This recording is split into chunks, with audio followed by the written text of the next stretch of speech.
状态是比刚开始的要好很多，对。但是说是身上有些旧伤嘛，好像还蛮关心的。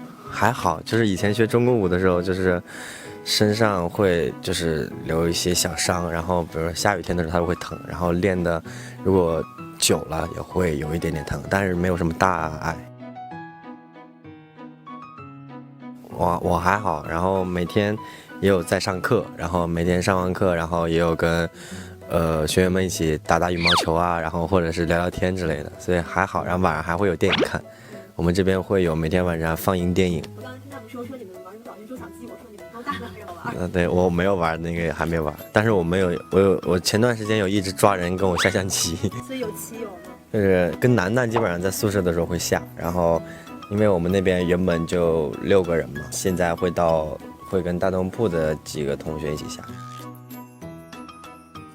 刚进营的时候会觉得会心态不太好，做事情会太急躁，然后会比较负能量，总是以好与坏、公平与不公平去定义所有事情。我觉得很多事情是没有办法用好与坏、公平不公平来定义的。所以怎么回事？其实因为你们也是之前在另外一档节目里面经过了这一番历练的，然后怎么会现在觉得到这个比赛一开始还是有些心态上的问题？一开始进来之前以为没有，但进来之后发现大环境真的很厉害，大环境可以带动一个人的情绪，后来才慢慢的把情绪稳定下来。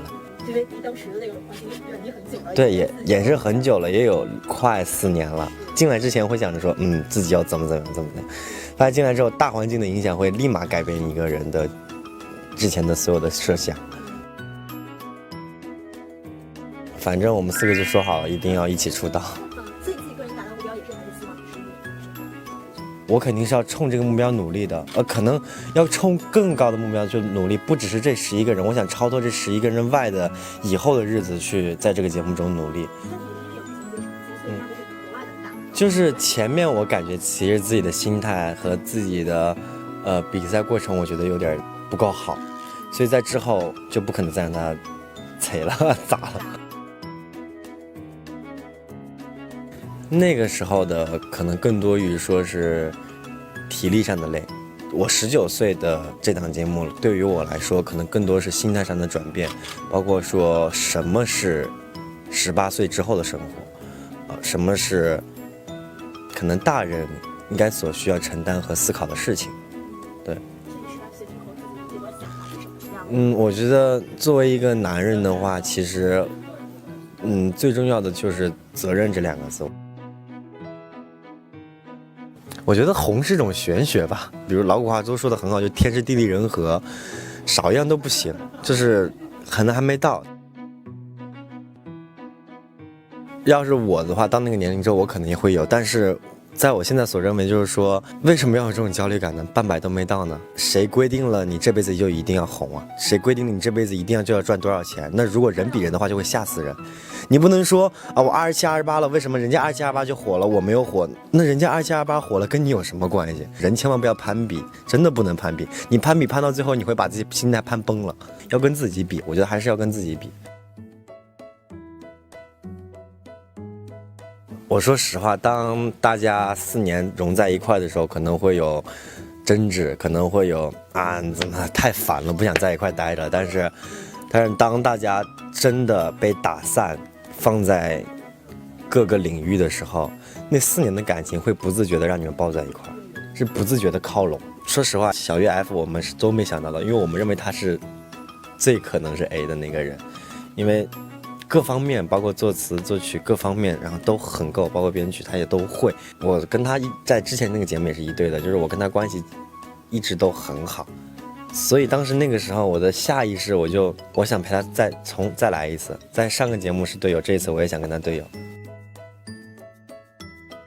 好，它是一个时间定义的，就比如说，如果你在外面的时候有好朋友，天天会在一块玩，天天会在交流，但是那个感情跟你的父母比的话，肯定会说父母更重要，但是你不会跟你的父母天天的去交流玩一样。就是比如说我跟小月哥也一样，我们的感情就摆在那儿了，但是我们俩可能不会天天的去这边跑跑那边跑跑，这边玩这边玩，对，但是我们可能会各自有好朋友说今天一起去，但是我们那个感情是摆在那儿的。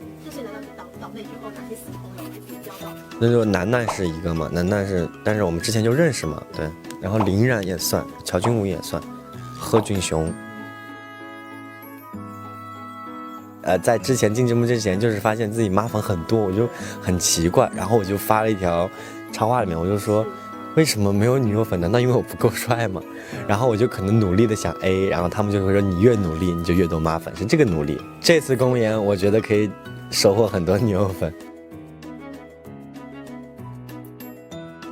我以为我们这几个人在座的各位好像都没有会学游泳的，那我是真的不了解。的确，我真的是从小就被我爸爸扔在游泳池里面，我每天都会去游泳池里玩但是呢，没有学过游泳，好久也没游了，可能有点跑分儿，所以呢，就游的可能很不对，然后就一帮人在笑。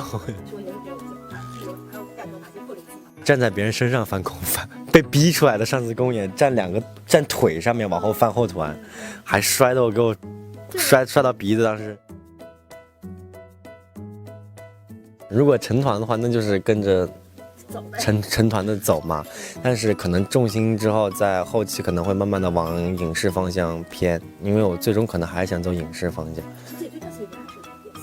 最大的兴趣不是演戏，最大的兴趣点是舞台。我是个表演者，但是我可能不是一个很厉害的创作者。没有成团的话，马上出去的话，马上先接几个商演，因为我的房费没有房租了。如果出去不把这个钱抵上的话，别说我住不了，我的猫也没地方住了。会觉得苦吗？这么19岁，然后现在还要天上房费，现在不会了，以前会觉得苦。15、16岁的时候，中专的时候，是因为学舞蹈是真的挺苦的，那种苦就是疼到就是精神抽搐。后来就是15岁的时候就彻底离开家人，就是16岁开始慢慢就是再不找家里人要钱了，然后自己在外面就是去努力的去做，然后没钱了就是没钱的生活，真的没钱到就是我当时觉得高复的时候一天要跑4个地方，就是地铁、自行车来回换着跑，然后下雨天也是骑自行车去，因为打车太贵了。饭就是当时还挺便宜的，就反正就是点个10几块钱吧，有时候就这样子，然后或者去下面吃个拉面之类的，就是这样子去过。有不一样嘛？当时就是没钱的苦嘛，然后之前就是吃体力的苦，小时候就是吃妈妈的苦。哇，小时候是真的，小时候兴趣班都得报10几个，啥都学过。我妈妈其实希望我是不管往哪方面，我妈妈希望我能够给她争气和给自己争口气。